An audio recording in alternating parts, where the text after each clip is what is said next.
another edition of the Morning Review.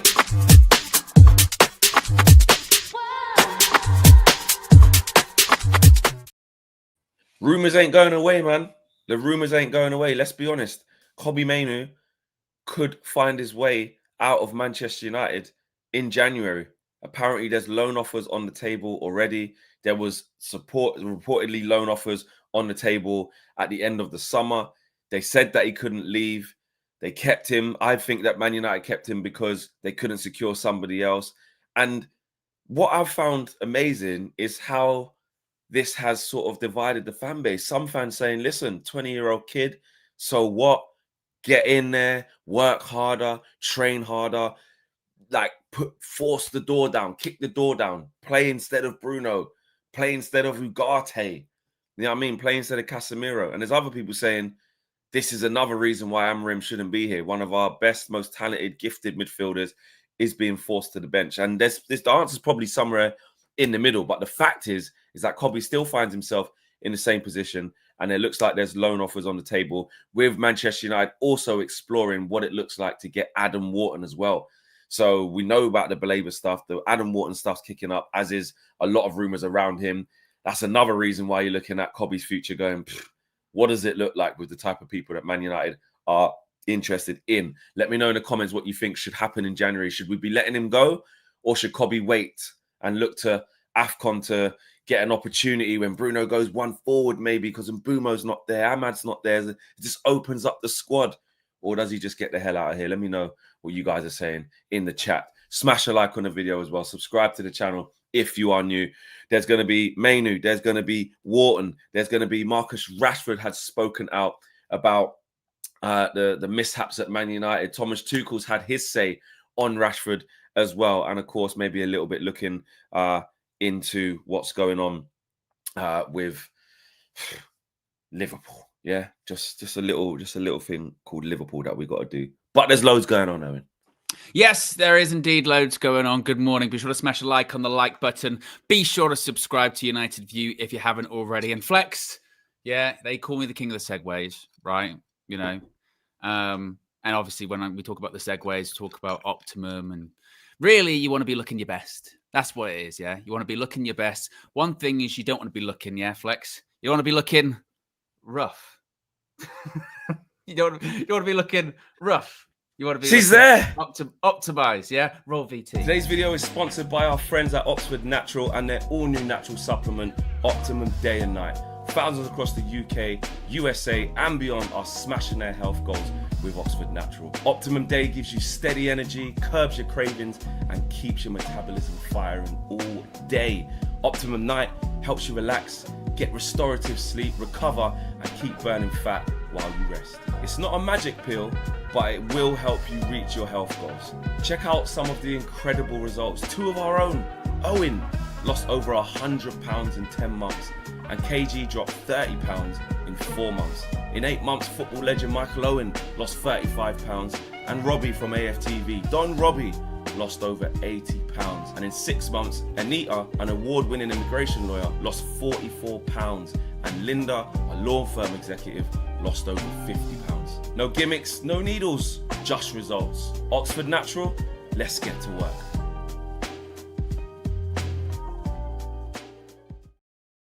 Yes, let's get to work indeed. Be sure to smash a like on the like button, and also be sure to scan that QR code right there. You can see it right there. You can subscribe. You can save up to 70% off. All you got to do is use the code UV. You can get your Optimum Day, which is good for your weight loss goals. That right there. It was an aggressive shove in the face of the Optimum Day this morning. You can get your Optimum Night, which is good for your restorative sleep, there as well. So green that it's see-through.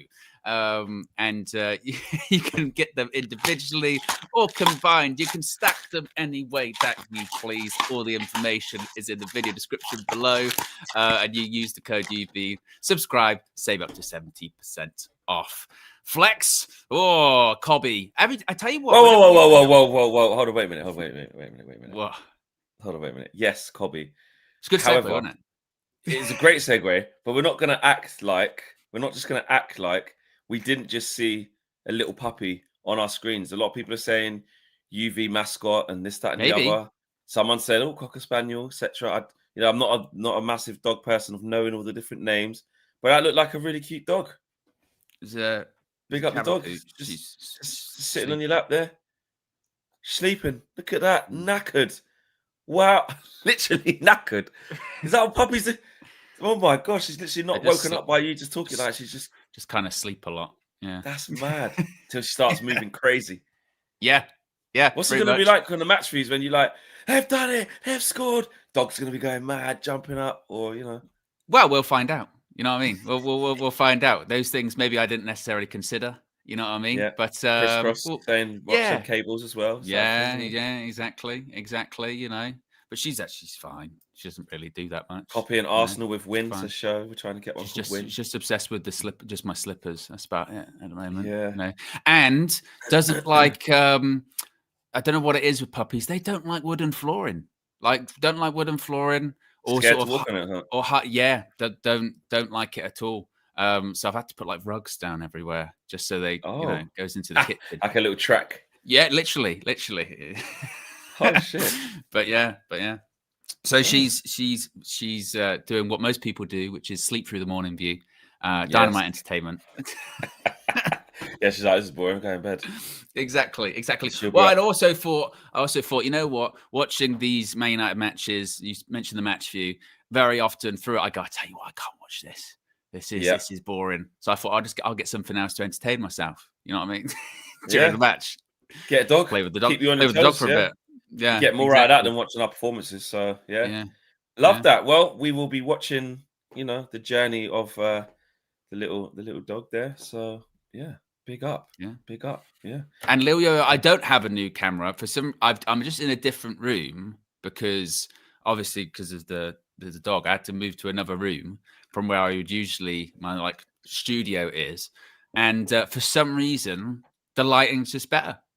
You know what I mean? Just the setup of the house. The lighting's just better in this room. So just where the windows are positioned and the light how it bounces off. Yeah, apparently, it's just better lighting in this room. Look at the attention to detail, though. By the way, this is the community. Like, as soon as one thing changes, something's a little bit they different. know. They know. Exactly. But yes, you were saying Mainoo.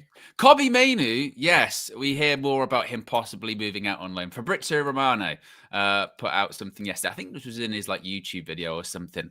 And it is quite funny. Mainoo's trying his best, as if he wasn't. Mainoo's trying his best, working hard and creating no problems at Manchester United. No problems at all. Ruben Amorim wants him to stay, but his story could pick up again if he's not playing, which he's not. As several clubs from England, Spain, and Italy are all interested in Mainoo on loan. So this is a story, Flex, that seemingly just will not go away. This story will not go away. And I know we've spoken about it quite a lot. And do you know what is quite funny, actually, about it is whenever we talk about it on, say, Red Carpets or other shows, sometimes it gets turned into, come on, it's a non-story. You're over egging the pudding, as it were. It's you're making too much out of this, but it won't go away, will it? And we've got Liverpool this weekend. Cobby's not going to start that game, is he? Let's be honest. Nowhere near. Don't even know if he get off the bench. Exactly. Yeah, he actually probably won't get off the bench. Well, all right then. Will Cobby play? Will Cobby get minutes at Anfield? It depends on a lot of stuff. That's what's scary for him. It depends on how the game's going. I think he'll obviously start with Casemiro and Bruno. And I think that if he needs to change what's going on in the course of the game, I think Ugarte is more likely to come on to change the course of it, to tighten up a bit, be a bit more. Casemiro is tiring, but I really don't want to lose that intensity and, this, that, and the other if we're still in the game. And then if we're getting battered like we were against City, sometimes he just puts him on where you go what's he even going to do? Then it's see, he should have done better in that 15 minutes when we was 2-0 down and couldn't get the ball at Anfield. He's got to do more. Do you know what I mean? So I think he might get some token minutes. But if I was going to say, will he get minutes? It's basically no. People are saying there 5 to 10. Yo-Yo says he gets 15. Riaz says maybe 5. Do you know what I mean? I can't. The only way which I haven't envisioned myself doing it yet because I've just sort of where my head's at. If we're doing really well in the game, say we were like 1-0 up, 2-0 up, like into the latter stages of the second half, then I think like he could get like 20 minutes if everything was going right. So I don't even know that. Yeah, I don't even know that because like I feel like then Ruben wouldn't want to change it because it's working. I think the most likely scenario with him is that comes on if we're losing. A bit like against City, you know, when it sort of comes on, we're losing, comes on last 10 minutes, and then obviously doesn't really affect the game that much. It's over, and maybe the team isn't playing all that well. And then it turns into, see, for all those people that wanted Cobby on, look, he's not really done anything. And it's like, well, are you really going to do all that much, I suppose, when it comes to that? He gets judged in those type of things, yeah. But at the same time, and this is the dilemma with Cobby Mainoo as well, isn't it? Is there really a good argument for him to start against Liverpool at Anfield? But this is what I was saying about. That's the problem, isn't it? When I said it before this Cobby stuff came out, remember on the last red carpet we did, and I went, guys, just a note, just an observation. I'm saying to you, like, I'm looking at the kid, he's way off it. You can see it. It's not just like, you know, because he's got a laxed face and Cobby doesn't show much. You know, like kind of like the Martial expression. Cobby's got a little bit of that calming. Doesn't look like he's either too high or too low. But I can't explain it. I don't know if it's just an in the stadium thing. I felt it at Brentford. I felt it at Sunderland. I can feel it when I'm looking at his movement, and he doesn't. Look, we know that because he's not starting it. He's not in any rhythm at all, and I don't think he's the sort of player at this stage of his career, because he's not even established yet. We forget that with Cobby. We just want him to be. He's not that sort of player that's like can come off. I don't think he can come off the bench and just do a madness. Like come off the bench, run the game, score this, that. He's a confidence player. He needs to be in a rhythm of playing, getting touches of the ball game after game.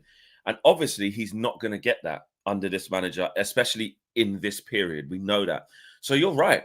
If he was going to start against Liverpool, I'd probably be a bit worried for him because it's a big get. I worry for him, Jeff. Now, obviously, you say, listen, the kid got his first start at Everton, and then after that, I think he started against Newcastle away, which we lost, and then he went away to Galatasaray, and I think he started then or come off the bench. He was on a tough run of like 3 away games where we're like, bloody hell, if you can do that, then fair play to him. But I think his confidence has been not so far knocked.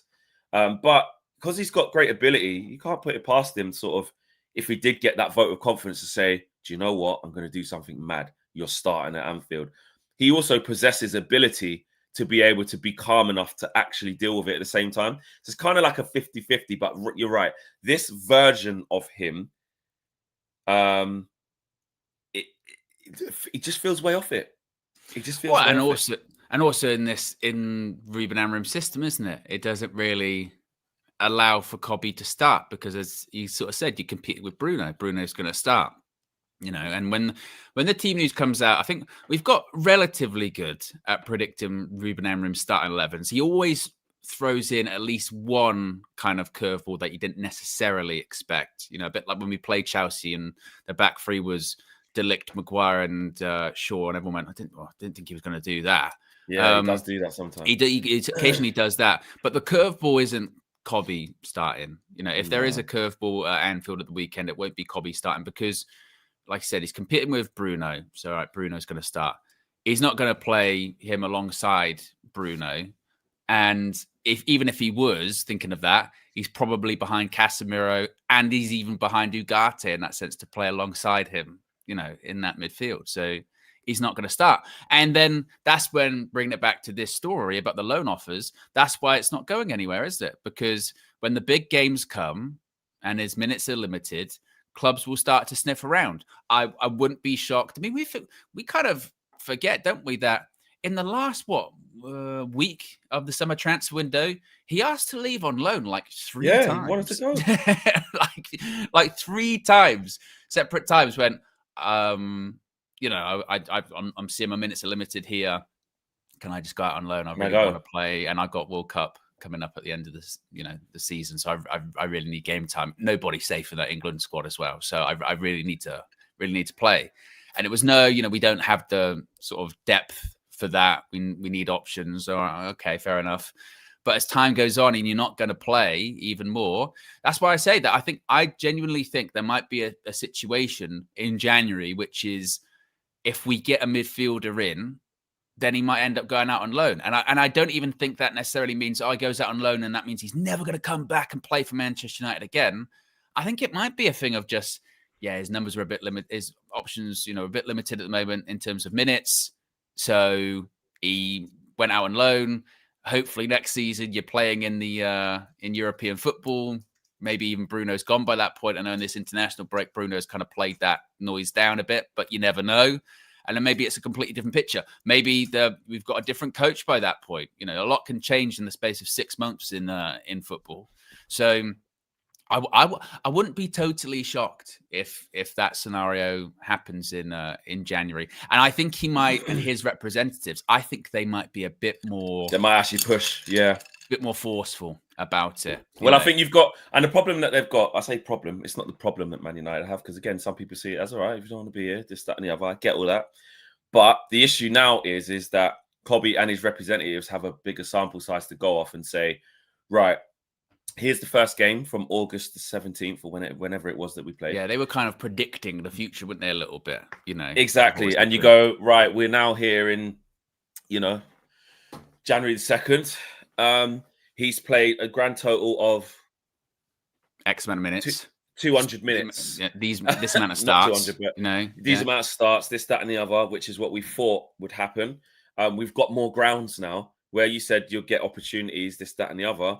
Well, clearly, my client's not, or Kobe will sit down and say, clearly, I'm not.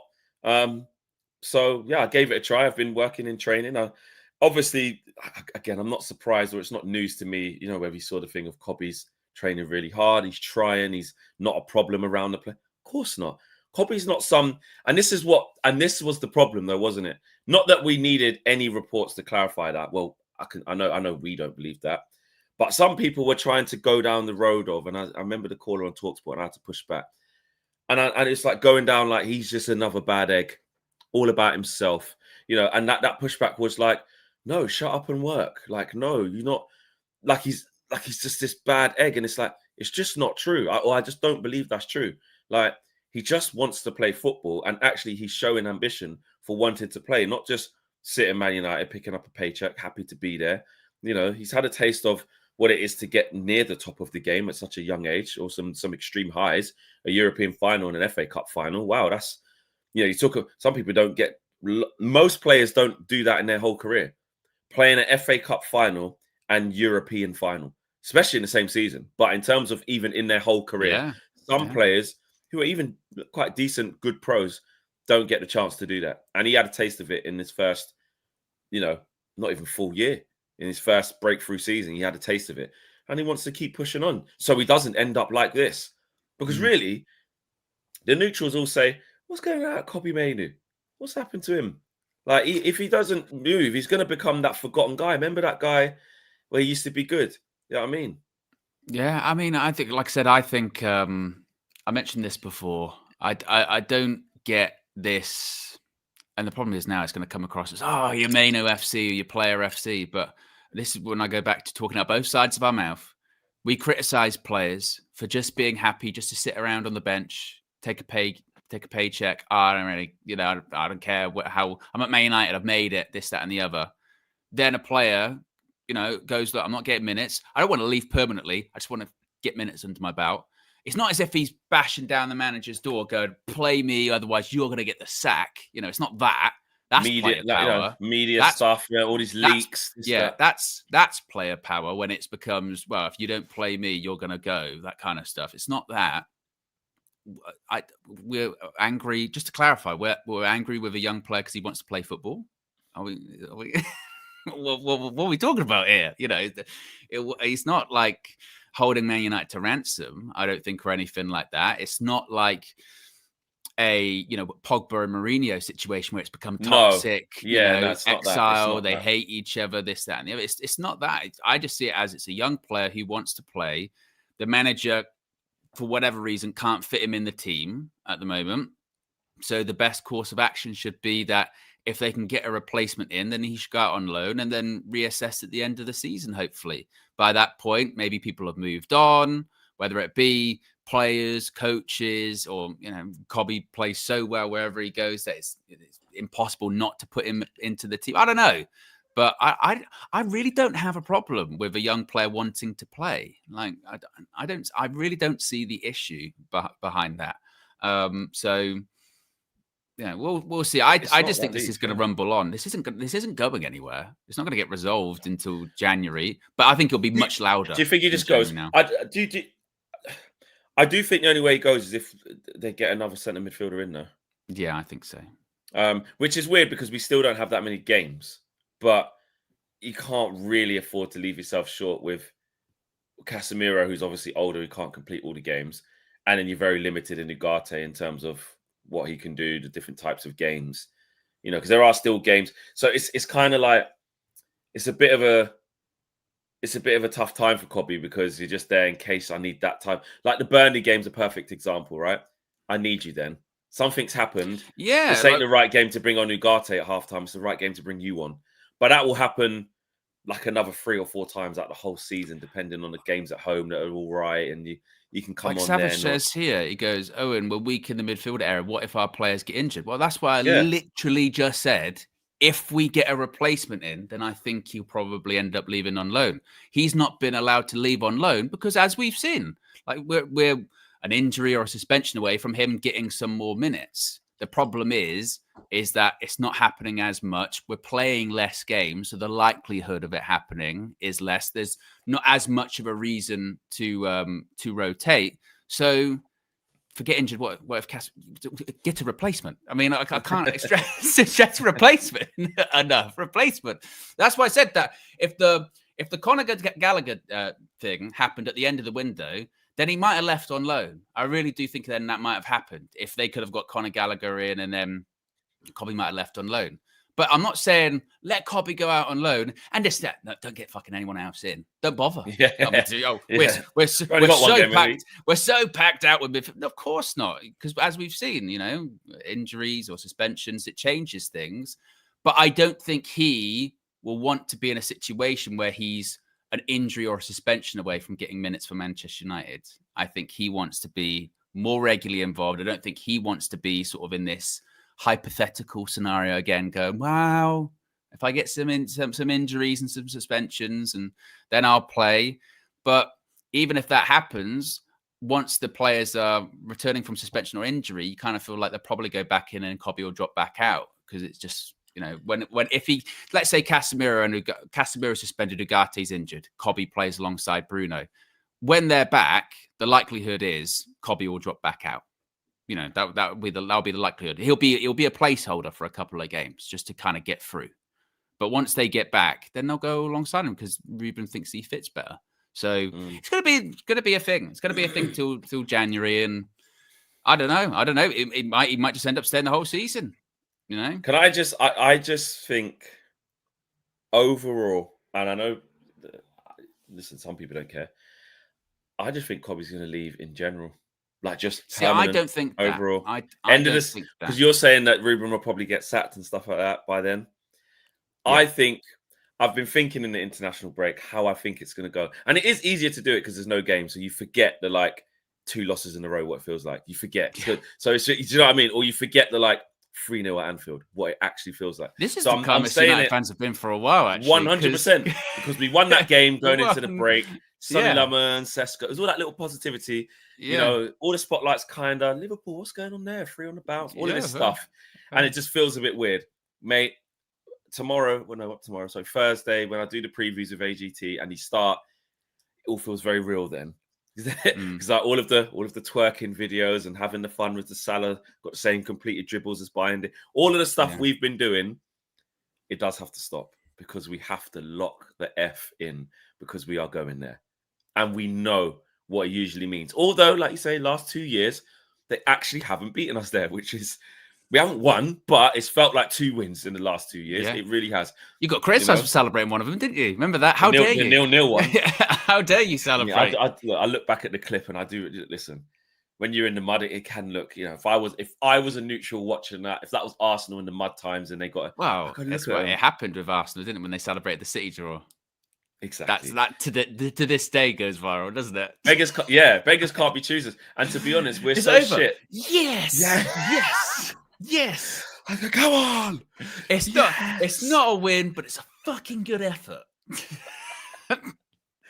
That's where we are, bro. And I'll be honest, bro. If we got a draw in any capacity on Sunday, I'll be the same. I'll be the same, man. So I'm worried about that. But what was my point? Oh yeah, to go back to how we're feeling, because it's all going to be very real. But my prediction, as it stands, which is due to change due to flip-flopping or new evidence, of course, as always, is I think Ruben will get the end of the season. I think he will get the end of the season because I don't think and stay because I just if I'm basing it off actual evidence, I haven't seen evidence that like it's like 4 losses in a row, like like really, really, really bad. Like obviously it's been really bad, but like we always like. I think he can just trot along doing what he's always done: win 1, draw, lose, win. Well, that's back to back, so we couldn't do that. Draw, win, loss, win, draw, win, loss. That kind of thing, which I just think Ineos have showed me, and I could be wrong.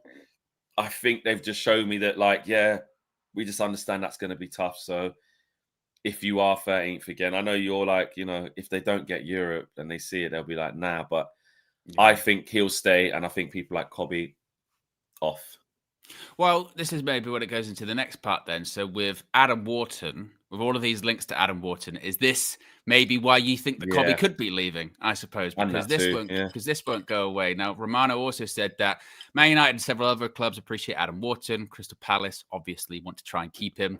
Nothing such as numbers, price tags, or bids have been decided yet. So just to clarify here, Fabrizio Romano has done a story on Adam Wharton where he goes, nothing has happened.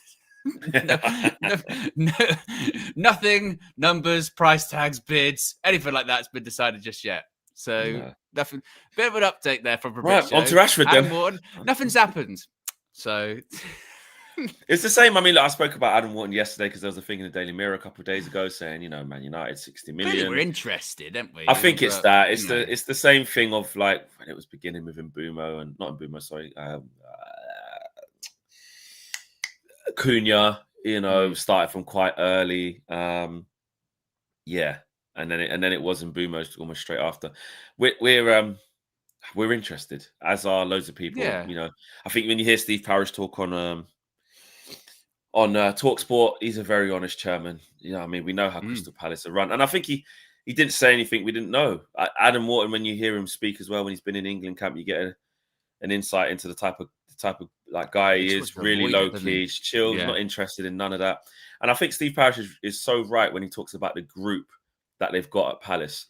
Even though Eze's just left it, Eze left in the right way, done everything right. There's no controversy. Mark Gahey, bloody hell, look what's happened to him. Smooth, snatched away from it last minute. Just humble, cool. I've got the support from Palace fans. I love it here. It's no problems. Easy for me. I have to play my football. The characters they've got in there, SARS, humble. Look at Mateta now, living his dream of playing for France. People were laughing at him before. They've just got a good, Adam Wharton's really calm and collected. They're not going to disrespect the club. They're not going to put leaks out there.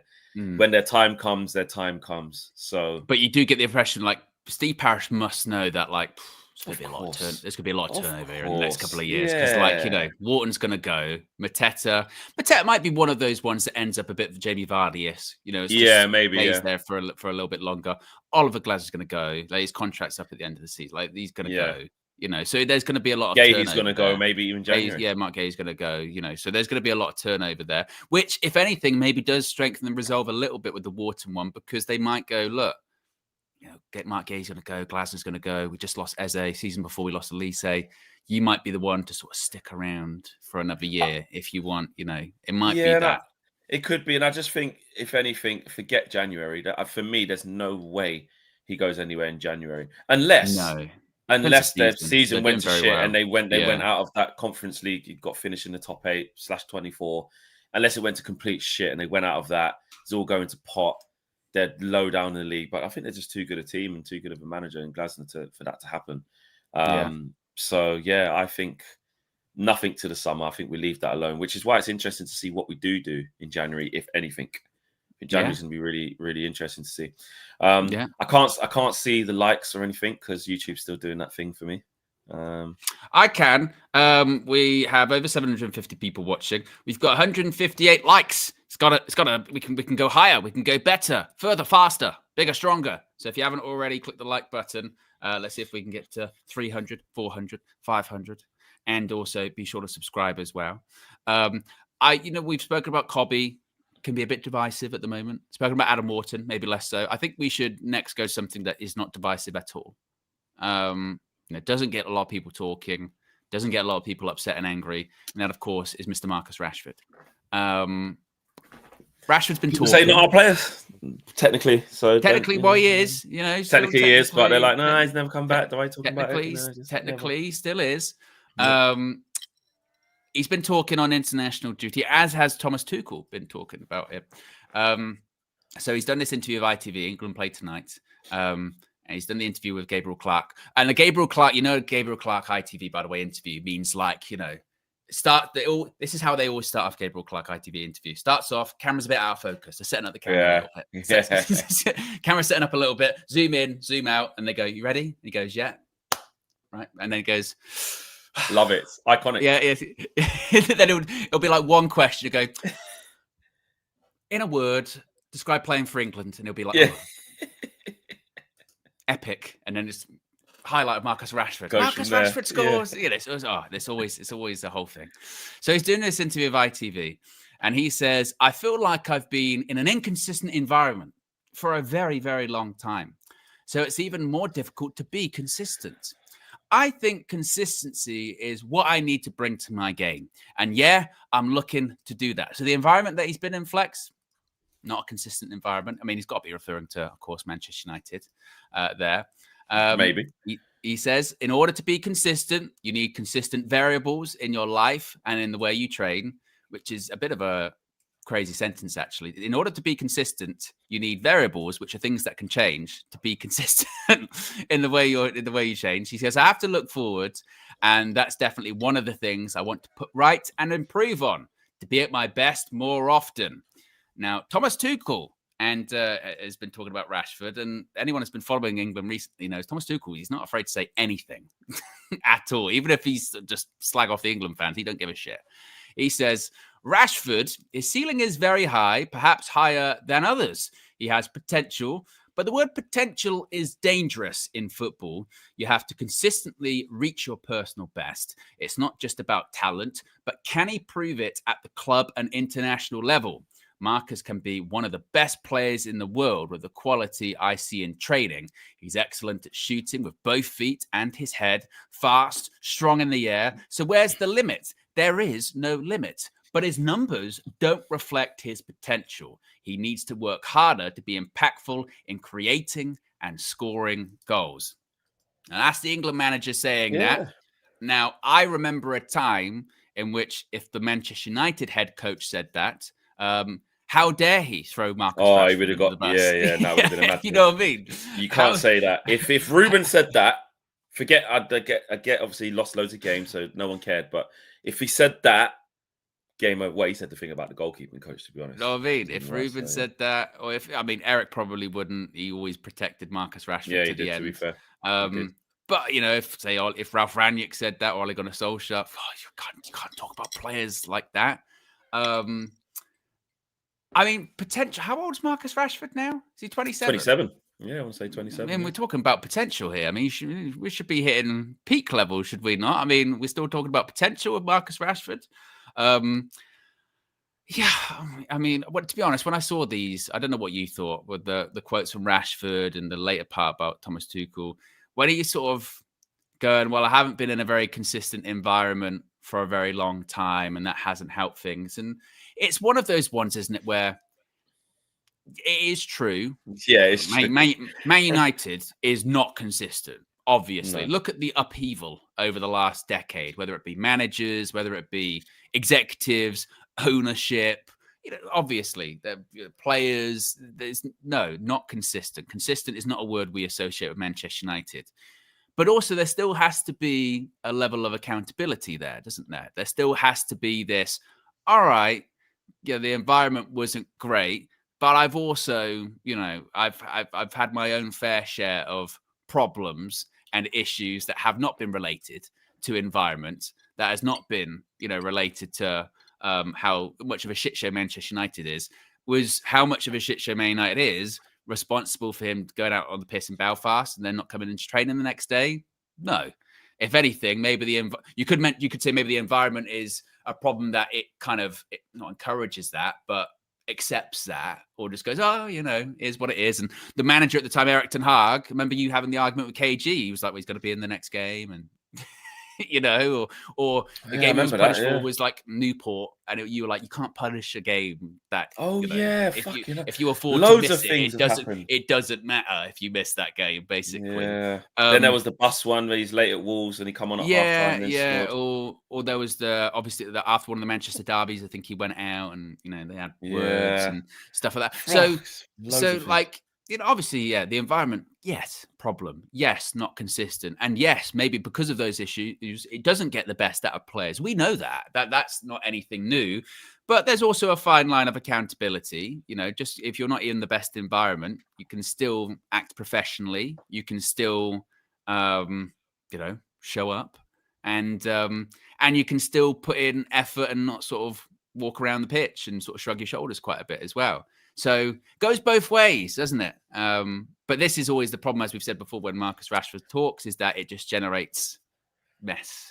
Because I think throughout the whole, apart from the Henry Winter interview, he didn't speak, did he, when all of that stuff was going on? So the last thing he said was, "I'm ready for a new challenge."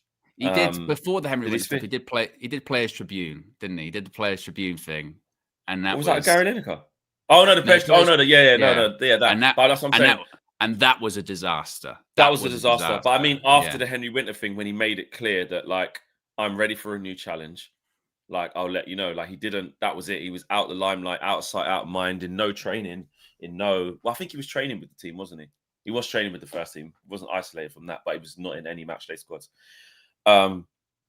So now he got the move, like you said, he's done the Gary Lineker one. Obviously, there's more comments from him now. There was a tiny bit when he got the kind of man in the match against Newcastle. But I don't think he wasn't bad mouthing Man United, but he was just sort of saying, Hansi Flick believes in me, blah blah blah. We're seeing a lot more from him because he's in a good spot and he's in front of the media. Man United literally did the opposite. When he was in a bad spot, you don't put Marcus Rashford in front of cameras. He doesn't even really like to be doing it, especially when things aren't going well. But when things are going well and he's getting man of the matches and he's scoring goals and he's doing his thing, he's more at the forefront. But yeah, I think inside of what he's saying, there's some truth to it, but there wasn't anything that suggested that I needed to do this or I had to do that level of accountability from himself in those words, in that particular extract. Anyway, I don't know if there's more context to it. I haven't seen the whole thing. I've only got what you've got there. There doesn't seem to be a lot of, it's tough on both sides. I probably didn't make the best decisions at times, but it was difficult because I think people would respect that more. Because that's the reality, isn't it? That's the truth. What you said there, that is the reality. The environment's not good, and it doesn't allow you to reach your best and highest potential. And it does allow bad behavior, bad performances. And we've mentioned this before. There's a massive cultural issue and mentality issue at Manchester United.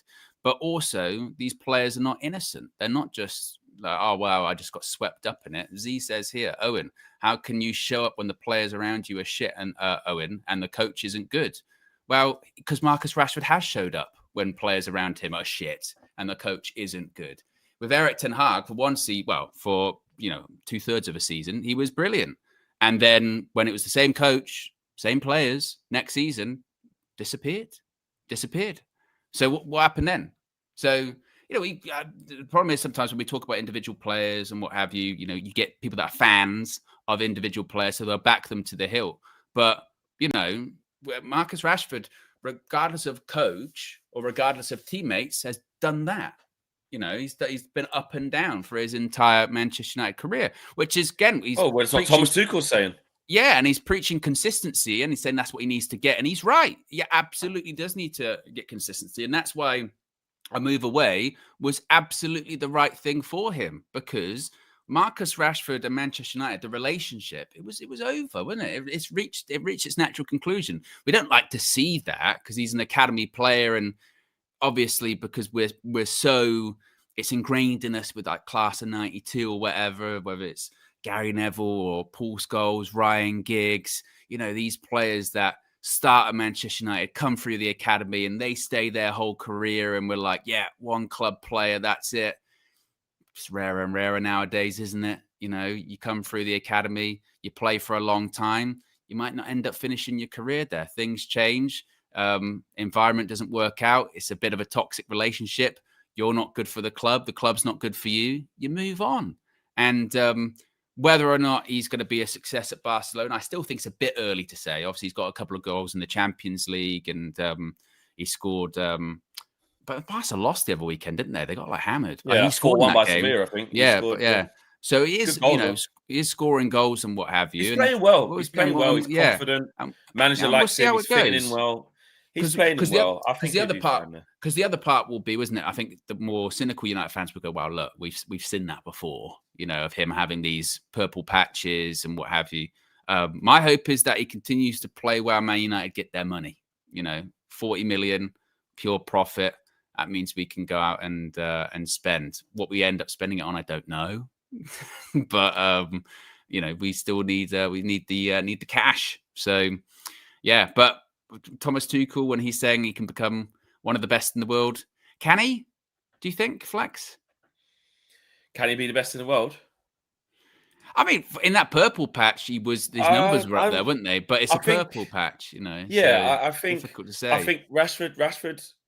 The thing that's been holding Marcus Rashford back from being one of the best in the world is consistency. You can say it's things like ability in terms of like, head, you know, when it used to be, you know, prime Rashford, when it was like head down, run to blind alleys, man, always giving it away, don't make the right decision in the right, you know. So no, I don't think he'll truly be considered as that because he's not consistent enough in his work. But I think in this era of football, I'll be honest, if he shows to a certain consistency, like a whole season's worth, you can do it per season. You know, when Rashford scored them 30 goals, I know people say purple patch, don't matter. He got all of these goals up until the World Cup. We have to be, but his numbers reflected one of the best guys in Europe. Fact, he scored 30 goals. All the competitions, you know what I mean? Doing it week in, week out compared to some of the best. So I think he can have some top seasons in isolation, but to put that together on a run, like he needs to go on a run now of seasons. That's it. This needs to be the making of Marcus Rashford. I want to see it. And I know a lot of people are done with him and speak quite badly of him and saying, yeah, he's crap, he's rubbish. You know, I do think there was too much done on Rashford to say like how good he is or was going to be from early. That didn't help. And yeah, it's been consistency and mentality. And of course, yeah, a bit of the environment. So I think if Marcus Rashford keeps himself in this mode, which is happy, confident, enjoying it, working hard, and applying himself ability-wise, I do agree with a lot of what Thomas Tuchel is saying. A lot of it, not every single bit, but like he can be unplayable when he's in that groove. Goes past people like they're not there. You know, he's sharp. He could change direction really quickly. Does have a really good technique. Can strike the ball really cleanly with both feet. You know, I'm not saying he scores loads of left-footed goals, but you know what I mean? He's got good technique. He's explosive. He's got the physical attributes. He's lean. He's tall. But he's just never been consistent enough to warrant that. And I don't know about off the pitch, you know, how he's lived his life. I don't know enough about that. But, you know, you see things in the media and rumors and stuff. So I just think he just needs to apply himself.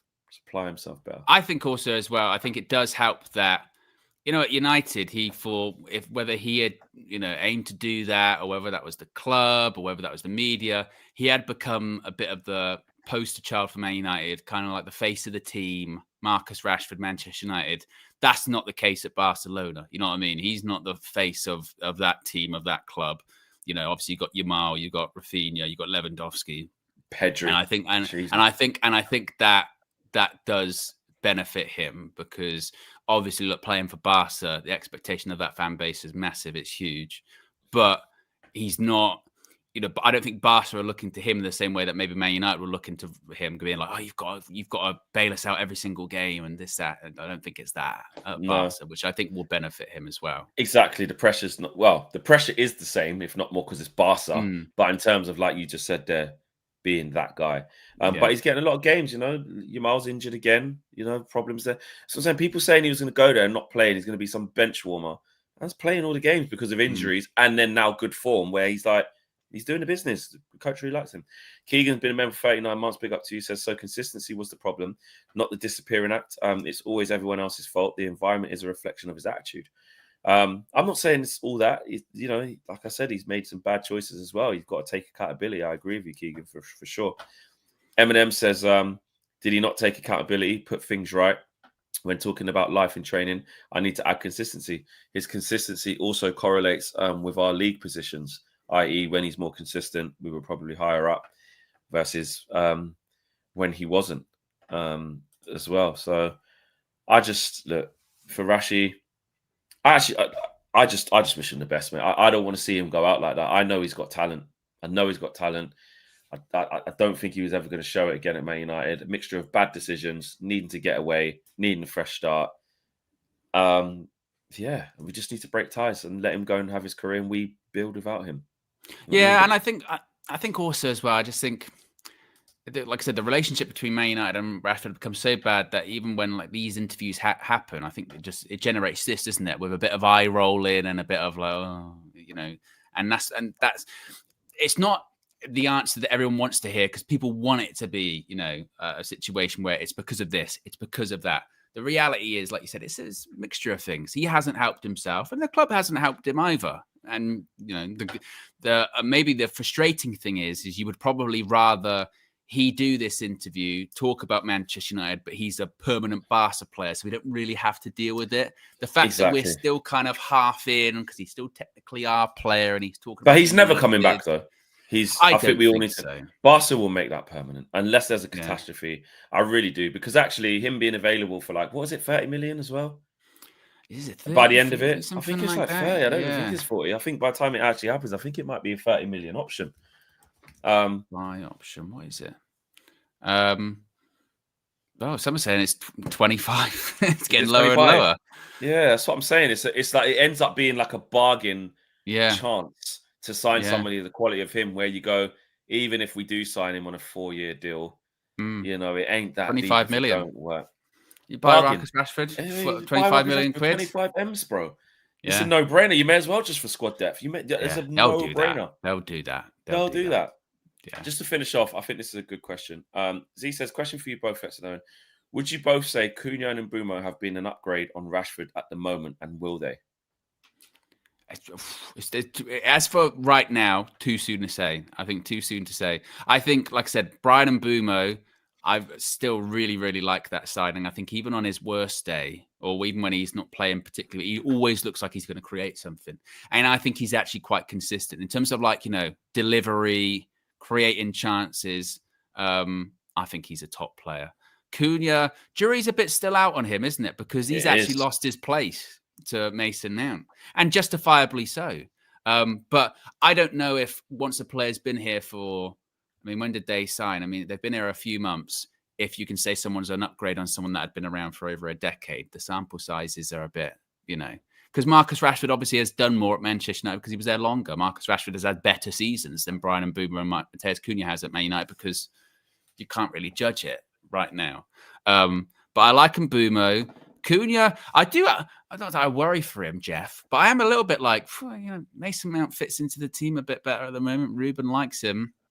I wonder what's going to happen there. And obviously, I know this wasn't part of the question, but I did the video on it yesterday. The biggest bunch of bullshit came to that Benjamin Šeško thing with how he was according to agents, the Athletic, the worst signing of the transfer window. Stupid. Flex, the worst signing of the transfer window. And the other part that didn't really get as much coverage, but I mentioned it in the video. They also asked who overall had the worst transfer window. West Ham got the most votes with 6, but we were level with Aston Villa and Brentford in second place for the second worst transfer window out of people in the Premier League. And I'm like, look, I know there could be a bit of like, oh, actually, our transfer window was a bit overgassed. It wasn't that good. You know, maybe we should have got a midfielder, this, that, and the other. You cannot tell me it was as bad as Brentford's. They lost their 2 best players, their manager and their captain. Aston Villa could not basically buy it. Well, they got Jadon Sancho. They got Jadon Sancho. He's having a tough time at the moment as well. they got Jadon Sancho in, but our window's just as bad. Benjamin Šeško, it's a worse deal than James Trafford, which was voted second, where they signed him, played him for a couple of games, went, we'll get Donnarumma. And it's like, really? Do you Just really the agenda. And that is one? where, listen, I have been banging the drum of take our head out the sands of like, let's not just, like, let's call it out for what it is with Ruben and how bad we are. It's not just the media saying we're shit. But then there's this. Then this is where you go, okay, that this isn't national breaking. You're just trying to muddy us again. Like, how could you say like he's got 2 in his last 2 games? I think Gyökeres got 1 more, which was a penalty or something like that. But he's got the same amount of non-penalty goals. Gyökeres has scored 6 games. Yeah, in terms of your start to the season, and bear in mind he came in late, didn't actually start, the season as a regular start already. Could tell that he wasn't fully fit now in retrospect. I mean, I hold my hands up at the time. I was like, I'll play him. But clearly they had a plan. I was saying, when we were looking at him, I was like, he looks way off it. Yeah, but now he's looking much more sharp, more confident. And like their comments about it were like, Man United only bought him because they were pressured into it. But that's when you go out. So if Newcastle, this is where you see the agenda. If Newcastle had signed him, he would have not have been the worst signing of the window. They wouldn't have done that. They'd have gone, actually, really shrewd business. You've let go Isak. You've brought in Šeško, one of the most sought after sort of young strikers in Europe. Yeah, really good. Bear in mind, Newcastle offered just as much as us, maybe even more as well. So they're saying overpriced, but it was the price that Newcastle were going to be willing to pay, right? And it's also a player that had been linked to Arsenal. And when he was linked to Arsenal, when he was linked to whoever, he's a good player. Yeah, good player. But when Man United signed him, no, it's terrible. Really, terrible. He's not ready yet. Oh, piss off, man. And that is the same thing. That is the same thing that keeps occurring with us. And that is where we have to call it out and push back against that. Obviously, when the time's right, though, we struggle to reverse that when we're just being shit and we're losing games. And and then the media's on us and we go, well, no, we're shit. Look at us. That's different. Yeah. But when it's this, nah, we can't be having that. We can't be having that. So there you go. Exactly. Big up to everybody. Big up to all. Smash a like on the video, man. Thanks for rocking with us this morning. Smash a like on the way out. Flexing KG show this evening at 7 p.m. just before the England game. Is the England game at 7:45 or is it at 8? Probably 7:45, I would think. Let's have a look. England football. Yes. 7:45 away at Latvia. Oh, mate. Usual show tonight, 7 p.m. Let's KG's doing a hate along. Well, not hate along, but a watch along. We'll be live for the whole time. So yeah, big up to each and every single one of you, man. Have a great day. I mean, Tuesday, on our way to Hump Day on Wednesday. Then it starts getting serious. Players start getting back from international duty, and then training kicks in. So you have to deal with AGT-ness. Exactly. You said you're gonna do Thursday. And also, you said you're gonna. What was your strategy? The strategy was everyone was saying do reverse judge. Yeah, it was. That. They said do the whole. Should be an easy game for you, isn't it? And stick to it. So I'm gonna do that consistently across DR, across here. So yeah, some people are like, nah, just go for it, and just get all the glory if you win. We're not there yet. I need to. No. No. You can't even really talk with a bit of chest. You know what I mean? Because it's just like, no, exactly. So I still the underdog thing. Not getting past my station. Bad time to play Liverpool. First home game in 3 games, even though they've lost 3 in a row. But they're back at home. Chance to put it right. It's Man United. They don't beat us. Let's get our season back on track. That's the story. Because I remember a couple of years ago, not last year, but the year before, when AGT was like, obviously 4, 5, 6, I'll take that. 7 again, I'll take that. 0-0. And that's where And then That's the why one you where that came for everyone, Josh even done me an edit, was the FA Cup one. yeah, Because when I was good. even on tour, I was everywhere saying, we're going to win. We are going to win. And the way it happened as well. Yeah, and Adi Oladipo, he did this little like giggle. You went, He was like, gonna win. well, you don't believe that, do you? I goes, what are you laughing at? I goes, don't laugh. I said, we're going to win. Mate, best edit ever. Shout out, Josh. Never been able to do it since. Last time we beat them in any comp. No. Yeah. So there you go. But we did go on to win the trophy that year, so don't matter. Right, there you go, people. Smash the like on the video. Subscribe to the channel if you're new. We are out of here. Take care. Peace.